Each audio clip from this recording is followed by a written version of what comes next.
Welcome back to our discussion, taking a holistic approach to the insider threat, sponsored by Cipher Systems here on Federal News Radio 1500 AM and federalnewsradio.com. My guest today is Mark Kelton, Director of Insider Threat Solutions at Cipher Systems.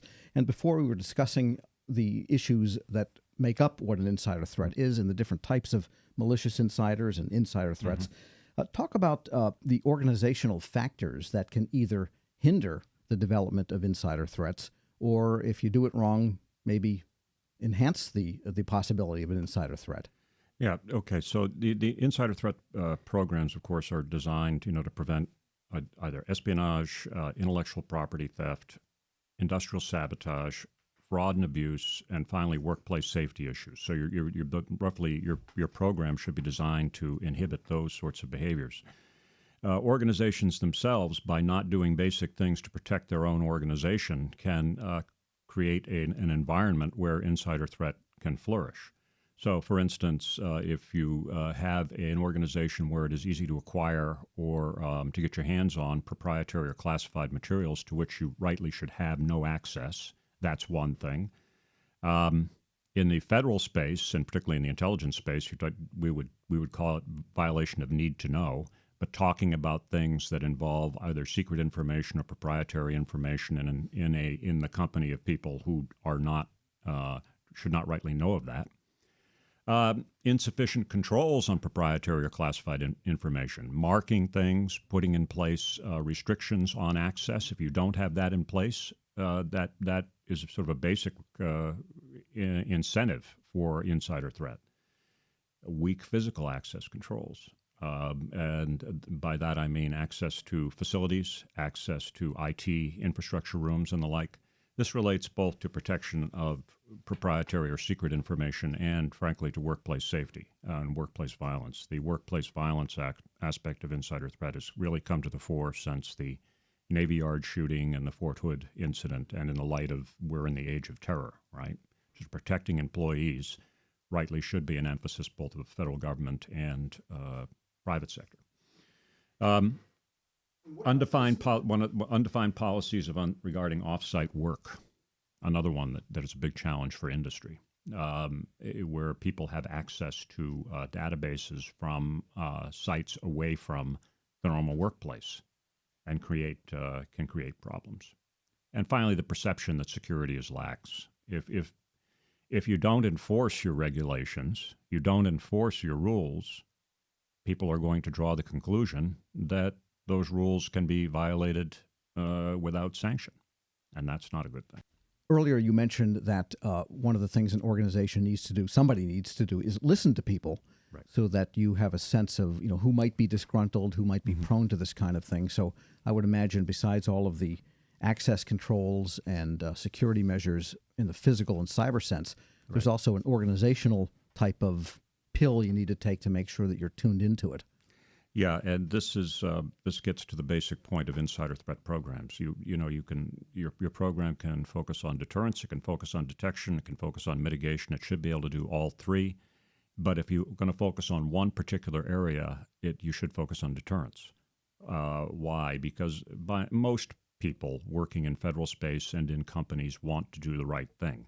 What you want to do is prevent them from doing the wrong thing for the wrong reasons. That is, they don't know or they don't understand or they're trying to cut corners. If you get in the business of detecting all the time and you haven't done that to try to weed out people who otherwise are not malicious insiders, you're going to use up your investigative resources and your analytical resources very, very quickly. And you're going to have them running around in the wrong direction. So the basic prerequisite is an education program. The other part of that program should be educating both supervisors and employees to look for signs that someone is having issues that could lead them to go off the rails. The basic ones include things like financial need or greed. If you look back at most espionage cases, for instance, you will find finance and money played a big part in it. Second, anger and revenge. Somebody who doesn't feel they're getting the proper appreciation. They don't get on well with their fellow employees, resent being in the workspace. Again, and then you get to work problems. I didn't get promoted. I'm not advancing as fast as I want to. Ideology, another one. And people think ideology is old hat. It went out with with communism and the fall of the wall. No, we see ideological recruitment all the time. And by that, I mean not only political ideology in the sense of allegiance to China, Russia, or whoever else might be trying to spy on the United States. Ideological affinity to an idea such as information freedom, which you certainly saw in Snowden's case, where he had a belief that information should flow freely, and that is a challenge. There's divided loyalty, people that have a foot in both camps, if you will, that feel pulled in two different directions. From the espionage world, there are numerous cases of this. People that that feel that they don't have a real affinity to the United States or have a split affinity. Adventure, thrill-seeking, people that, and you would think that people wouldn't do that, but the people do it. They want to be James Bond. Now, as I was telling you before the interview here, being James Bond isn't all it's cracked up to be. James Bond never has to type. So, but the people, there are people that go out and do these kinds of things for the thrill of it. I can get away with it. Blackmail, that's part of it, and it's always, as we talked a little bit earlier about coercion as an espionage modality, doesn't generally work, but in crime, you see it much more commonly. Ego issues.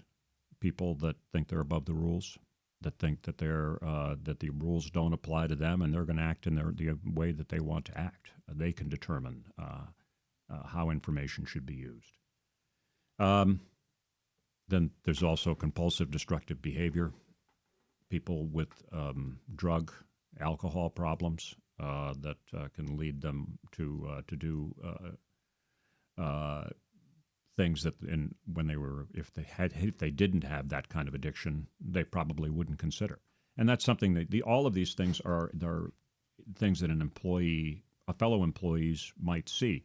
And if you look at the history of espionage cases or insider threat cases, when people go back afterwards and interview fellow employees, they almost invariably say, well, I knew Jane or Joe was having problems, but why didn't you say something? Well, I didn't know what to do. I was worried about how the information might be used. And a big part of the of any successful program is reassuring people that if they do come forward with information, it will be handled in a judicious and confidential manner, and explaining to the employee that this isn't about spying on fellow employees, whether it's looking at their IT use or how they behave, how they comport themselves.